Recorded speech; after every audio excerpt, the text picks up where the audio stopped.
पुसद नगरपालिका मतमोजणी प्रक्रियेत 60 टेबलवर 11 राऊंड होणार.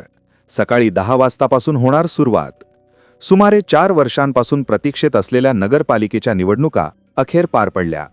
पुसद शहरातील सुमारे 70 मतदान केंद्रावर मतदानाची प्रक्रिया पार पडल्यानंतर दिनांक 3 डिसेंबर 2025 रोजी मतमोजणी होणार होती. परंतु न्यायालयाच्या आदेशाने मतमोजणीची प्रक्रिया दिनांक 21 डिसेंबरला करा असे सांगितले होते. त्या आदेशाचे पालन करीत उद्या मतमोजणीला सुरुवात होणार आहे. शहरातील 15 प्रभागाच्या मतमोजणीकरिता 60 टेबल लावण्यात आले असून 11 राऊंड होणार आहेत. नगरपालिका निवडणूक 2025 मध्ये यंदा 24,062 मतदारांनी मतदानाकरिता पाठ फिरविली होती. त्यामुळे निवडणुकीच्या रिंगणात उभे राहिलेले उमेदवार देखील मतदारांच्या या भूमिकेमुळे कमालीचे नाराज झाले होते. मतदानाचा टक्का वाढविण्यासाठी प्रशासनातर्फे देखील जनजागृती करण्यात आली होती. ती जनजागृती फोल ठरल्याचे वास्तव या निमित्ताने समोर आले आहे. त्यामुळे यंदाच्या निवडणुकीत 39,170 मतदारांचे मतदान झाल्याने मतदानाची टक्केवारी 61.95% झाली होती. यात विशेष करून 5 तृतीयपंथी असताना त्यापैकी एकाही तृतीयपंथीयांनी मतदान केले नव्हते. सर्वप्रथम टपाली मतदानाची मतमोजणी होणार आहे.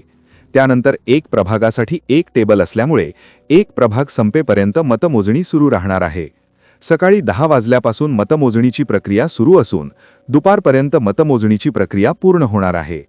मतमोजणीच्या ठिकाणी 50 कर्मचारी नियुक्त झाले आहेत. त्यासोबतच 100 ते 150 पोलीस कर्मचारी मतमोजणीच्या ठिकाणी हजर राहणार आहे. कुठलीही अपरिहार्य घटना घडू नये यासाठी पोलीस प्रशासन देखील सज्ज झाला आहे. गेल्या 17 दिवसांपासून पोलीस प्रशासनाकडून स्ट्रॉंग रूमवर कडक नजर होती. त्यासोबत सीसीटीव्ही कॅमेरे लावल्याने त्याचेही अपडेट घेण्यात येत होते. दररोजची माहिती निवडणूक निर्णय अधिकारी डॉक्टर आशिष बिजवल यांच्याकडे देण्यात येत होती. त्यासोबतच तहसीलदार महादेव जोरवर देखील स्ट्रॉंग रूमचे सर्व अपडेट घेत होते. यावेळी मतदानाच्या टक्केवारीत कमालीची घसरण झाल्यामुळे उमेदवारांना त्यांच्या विजयाचा अंदाज लावणे कठीण झाले आहे. चौरंगी लढतीमध्ये राष्ट्रवादी काँग्रेस अजित पवार गट, राष्ट्रवादी काँग्रेस शरद पवार गट, काँग्रेस व भाजपाकडून कमालीचे शक्तीप्रदर्शन व प्रचार केला होता. पुसदकर, तुम्हाला काय वाटते, कोण निवडून येतील? तुमचा अभिप्राय कमेंट करा आणि उद्याच्या अपडेटकरिता आपल्या the times of Pusad news चॅनलला सबस्क्राईब करून बेल आयकॉनवर क्लिक करा.